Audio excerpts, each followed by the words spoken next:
आज दिल्ली ब्लास्ट को लेकर प्रधानमंत्री नरेंद्र मोदी की अध्यक्षता में सीसीएस की मीटिंग हुई। महत्वपूर्ण मीटिंग में दिल्ली ब्लास्ट को लेकर गृह मंत्री अमित शाह, रक्षा मंत्री और एनएसए के साथ प्रधानमंत्री की चर्चा हुई। मीटिंग में कार ब्लास्ट के दोषियों के विरुद्ध एक्शन का रोड मैप तैयार किया गया। मीटिंग से पहले प्रधानमंत्री नरेंद्र मोदी ने बड़े एक्शन के संकेत दे दिए थे, वही संकेत जिसे लेकर पाकिस्तान में हड़कंप मचा हुआ है। तो क्या कुछ बड़ा होने वाला है? क्योंकि मोदी सरकार ने भी आज ये मान लिया है कि दिल्ली कार ब्लास्ट एक जघन्य आतंकवादी हमला है। दिल्ली ब्लास्ट पर इस समय की सबसे बड़ी ब्रेकिंग न्यूज आ रही है। दिल्ली ब्लास्ट को सरकार ने आतंकवादी हमला मान लिया है। सीसीएस की बैठक के बाद यह माना गया। केंद्रीय कैबिनेट कमेटी की बैठक में हमले पर एक प्रस्ताव पारित किया गया और उसके बाद मीटिंग में मारे गए सभी लोगों को श्रद्धांजलि अर्पित की गई। जांच एजेंसियों को कड़ी कार्रवाई के निर्देश दे दिए गए हैं। मतलब यह हुआ कि आतंक के विरुद्ध सरकार की जीरो टॉलरेंस नीति जारी रहेगी और जिसने भी इस ब्लास्ट में मदद की है, जो शामिल है, उसके विरुद्ध सख्त कार्रवाई की जाएगी। The cabinet expressed its profound grief over the loss of lives in the terrorist incident involving a car explosion near the Red Fort in Delhi on the evening of 10th November 2025. The country has witnessed a heinous terror incident perpetrated by anti-national forces through a car explosion near the Red Fort. The explosion resulted in multiple fatalities and caused injuries to several others. The cabinet pays its solemn respects to the victims of this senseless act of violence and conveys its heartfelt condolences to the bereaved families.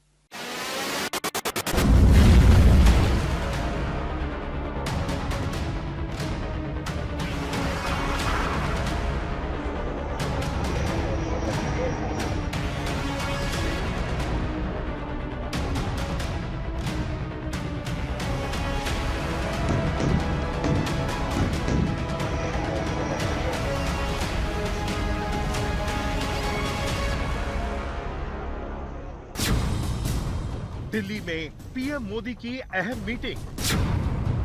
CCS की meeting में बड़े action पर मंथन। मोदी की meeting से पहले पाक में खलबली। भारत पाक बॉर्डर के करीब बड़ा युद्धाभ्यास। दिल्ली ब्लास्ट के बाद कुछ बड़ा होने वाला है। आज प्रधानमंत्री मोदी की अध्यक्षता में सीसीएस यानी कैबिनेट कमेटी ऑन सिक्योरिटी की अहम बैठक हुई। दिल्ली ब्लास्ट के ठीक बाद हुई सीसीएस की मीटिंग बहुत अहम है क्योंकि पहलगाम आतंकी हमले के बाद भी सीसीएस की मीटिंग हुई थी। मीटिंग में पाकिस्तान के खिलाफ बड़े और कड़े एक्शन का रोड मैप तैयार हुआ था। ये बैठक दिल्ली ब्लास्ट के बाद हुई, वो भी प्रधानमंत्री मोदी के भूटान दौरे से लौटने के ठीक बाद। अमूमन सीसीएस की मीटिंग में राष्ट्रीय सुरक्षा से जुड़े मुद्दों पर बड़े एक्शन की रूपरेखा तैयार की जाती है, लेकिन मीटिंग से पहले दिल्ली ब्लास्ट को लेकर प्रधानमंत्री मोदी ने क्या कहा था, सुनिए। हमारी एजेंसियां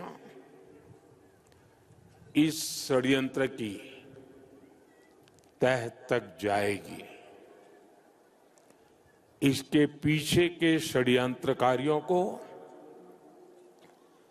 बख्शा नहीं जाएगा। प्रधानमंत्री ने ब्लास्ट के दोषियों के खिलाफ बड़े और कड़े एक्शन के संकेत दे दिए हैं।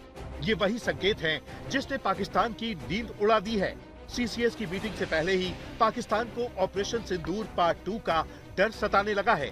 लिहाजा पाकिस्तान ने अभी से ही दिल्ली ब्लास्ट को लेकर दुनिया को गुमराह करना शुरू कर दिया है। पाकिस्तान के रक्षा मंत्री को पता है अब की बार भारत का एक्शन कितना बड़ा होगा, क्योंकि प्रधानमंत्री खुल्लम खुल्ला ऐलान कर चुके हैं कि भारत में कोई आतंकी हमला हुआ तो भारत अपनी शर्तों पर मुंहतोड़ जवाब देगा। भारत के नए एक्शन से पहले ही पाकिस्तान ने गीदड़ भभकी देना शुरू कर दिया है, यानी पाकिस्तान को अंदेशा है कि दिल्ली ब्लास्ट के बाद भारत की तरफ से एक्शन होगा। पाकिस्तान को क्यों लगता है कि दिल्ली ब्लास्ट के बाद ऑपरेशन सिंदूर पार्ट 2 शुरू हो सकता है? इस खौफ की वजह है आतंक के खिलाफ प्रधानमंत्री मोदी का कमिटमेंट।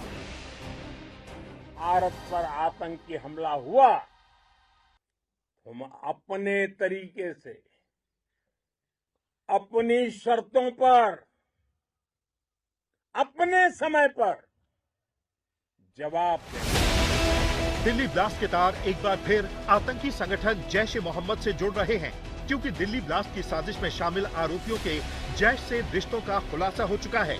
ऐसे में संभव है कि पाकिस्तान में बैठे आतंक के आकाओं के खिलाफ बड़ा एक्शन हो। एक्शन क्या होगा, कब होगा, ये बड़ा सवाल है। लेकिन भारत पाकिस्तान बॉर्डर के करीब भारतीय सेना बड़ा युद्धाभ्यास कर चुकी है।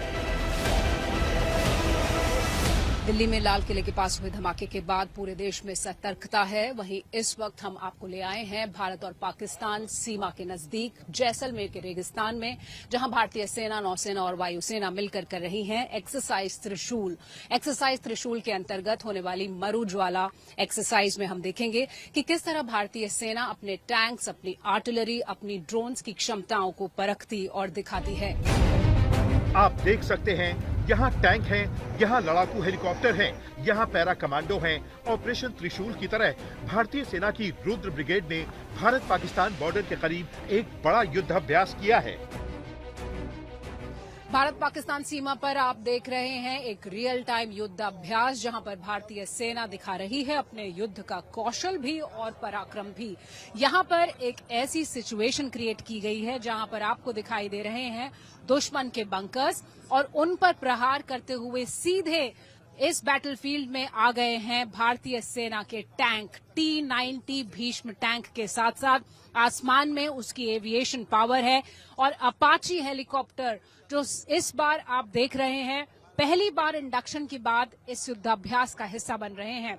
और यहाँ जो ये बारूद के धुएं को आप देख रहे हैं वो दिखा रहा है कि इस तरह से एक युद्ध के मैदान में इन्फेंट्री के साथ साथ जब टैंक्स मूव करते हैं तो हमारे सैनिकों को कैसे कवर दिया जाता है, कैसे सर्विलेंस होता है और कैसे दुश्मन की तरफ बढ़ा जाता है।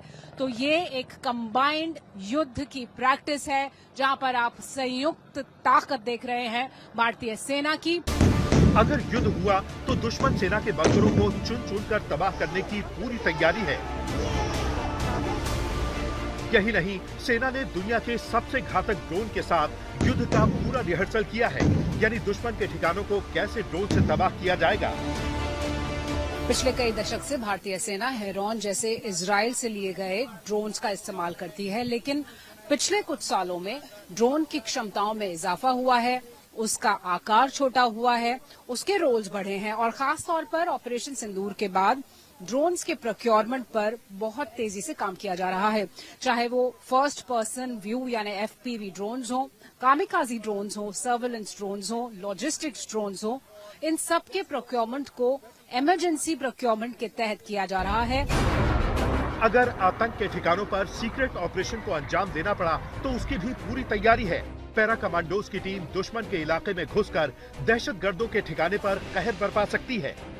इस वक्त हम देख रहे हैं एक पैराड्रॉपिंग मिशन जो 1250 फीट की ऊंचाई से किया गया है। C-295, सुपर हर्क्यूलिस और AN-32, ये 2 एयरक्राफ्ट भारतीय वायुसेना के जो इन पैराट्रूपर्स को लेकर यहां पर आए, और अब ये वॉर जोन में उतर चुके हैं कॉम्प्लेक्स मिशन के साथ, जहां पर अब ये एक एक्शन के लिए तैयार हैं। सेना के टॉप अफसरों की माने तो अब भारतीय सेना का वॉर डॉक्ट्रिन बदल चुका है। अगर सेना को कोई टारगेट मिला तो दुश्मन पर प्रहार करने में वक्त नहीं लगेगा। इस रुद्र ब्रिगेड को इसलिए भी खड़ा किया गया है क्योंकि हमारे भारतीय फौज की एक डॉक्ट्रिन होती थी जिसको हम कोल्ड स्टार्ट डॉक्ट्रिन कहते थे, जिसके तहत फौज मोबिलाइज करती थी और मोबिलाइज के बाद ऑपरेशनल एरिया में कारगर होने के लिए रेडी होती थी।